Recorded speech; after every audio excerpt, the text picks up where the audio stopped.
السلام علیکم. وعلیکم السلام. میرا سوال یہ ہے کہ ایک تو احادیث کے بارے میں ہے، یہ 250 سال پہلے آئی ہیں، 250 سال کا فرق ہے جی جو حدیث اور جو حضور پاک سے آئی ہیں، تو اس میں کہاں تک حقیقت ہے؟ اور کچھ احادیث ایسی ہیں جن میں جیسے ایک حدیث اکثر سنتے ہیں کہ حضور پاک نے فرمایا کہ جو لوگ گھروں میں نماز پڑھتے ہیں دل چاہتا ہے ان کے گھروں کو آگ لگا دیں. تو ان میں کس طرح ہم اس کو ہیں، اس کے بارے میں کیسے پتہ چلے گا؟ شکریہ جناب. یہ تھا کہ حدیث کا جو ذخیرہ ہے وہ مرتب ہوا بہت بعد میں، ان کا خیال تھا کہ 200-250 سال بعد، حضور صلی اللہ علیہ وسلم کے بعد.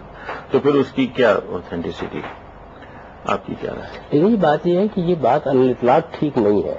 جیسے ہی رسالت میں آپ صلی اللہ علیہ وسلم دنیا سے رخصت ہوئے، آپ کے بارے میں باتیں بیان ہونا شروع ہو گئی. یہ تحریر اور کتابت میں کسی چیز کا آنا ہے یا اور چیز ہے، حدیثیں بیان ہو رہی تھی، لوگ ایک دوسرے کو بیان کر رہے تھے، بلکہ خود رسالت میں آپ صلی اللہ علیہ وسلم کے اپنے زمانے میں بھی یہی صورتحال تھی. یعنی جو لوگ بھی مختلف جگہوں پر جاتے تھے ان سے لوگ ملتے تھے اور پوچھتے تھے کہ حضور کی کوئی بات بتاؤ، تو بہت سے لوگ تھے جو آپ کے بعض اقوال بتا دیتے تھے، آپ کی بعض واقعات بیان کر دیتے تھے. تو یہ سلسلہ جاری تھا. اچھا، پھر اب تو تاریخی طور پر یہ معلوم ہو گیا ہے کہ بہت سے مجموعے بھی مرتب ہو گئے تھے. کسی آدمی نے اپنے طریقے پر اپنی روایات کا ایک مجموعہ مرتب کر دیا، ان کا ذکر بھی آتا ہے. پھر موطا امام مالک تو 250 سال بعد مرتب نہیں ہوئی، یہ تو امام مالک کی کتاب ہے اور بہت جلد مرتب ہو گئی تھی. 100 سال کے اندر ہی ہمارے سامنے یہ مجموعہ آ گیا. اس کے بعد بھی بہت سے ایسے مجموعے مرتب ہوتے رہے جو اب چھپے ہیں اور شائع ہو گئے ہیں.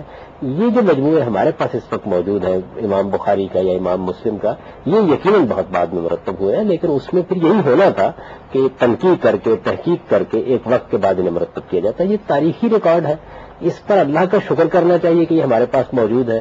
اگر کوئی چیز اس میں قرآن کے خلاف ہے، سنت کے خلاف ہے، علم و عقل کے مسلمات کے خلاف ہے تو خاموشی اختیار کر لینی چاہیے، اس کو قبول کرنا ہمارے اوپر لازم نہیں ہے. لیکن جو اس تنقیح سے گزر کر ہمارے پاس پہنچا ہے اس میں بہت حکمت ہے.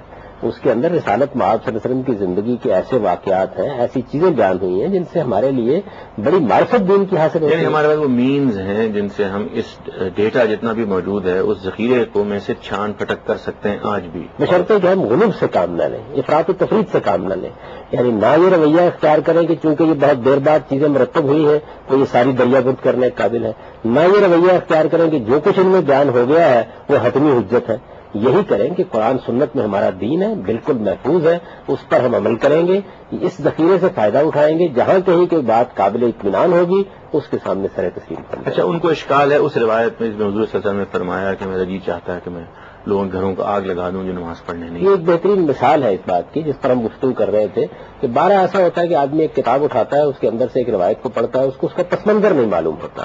تو اسی لیے میں نے بار بار توجہ دلائی کہ اس ذخیرے کی نوعیت چونکہ علمی ذخیرے کی ہے تو اگر آپ کو مشکل پیش آئے تو اہل علم سے پوچھ لیں. یہ روایت ایک خاص موقع کی ہے، یعنی منافقین کے ساتھ جب معاملہ کیا جا رہا تھا اور قرآن مجید وہ معاملہ کر رہا تھا تو منافقین کو مسلمانوں سے الگ کرنے کا کام ہو رہا تھا، کیونکہ رسولوں کی بعثت کے نتیجے میں جو لوگ ماننے والے ہیں ان کو سرفرازی حاصل ہوتی ہے اور جو جھٹلانے والے ہیں یا منافقین ان پر عذاب آتا ہے اللہ تعالیٰ کا. اس عذاب سے پہلے ان کو الگ الگ کیا جا رہا تھا. اس موقع کے اوپر نماز کو ان کے لیے ایک علامت بنا دیا گیا اور رسالت مآب صلی اللہ علیہ وسلم نے خاص منافقین کے بارے میں یہ کہا کہ یہ لوگ مسجد میں آنے کے لیے تیار نہیں ہوتے، اگر میرے بس میں ہو تو میں ان کے گھروں کو آگ لگا دوں.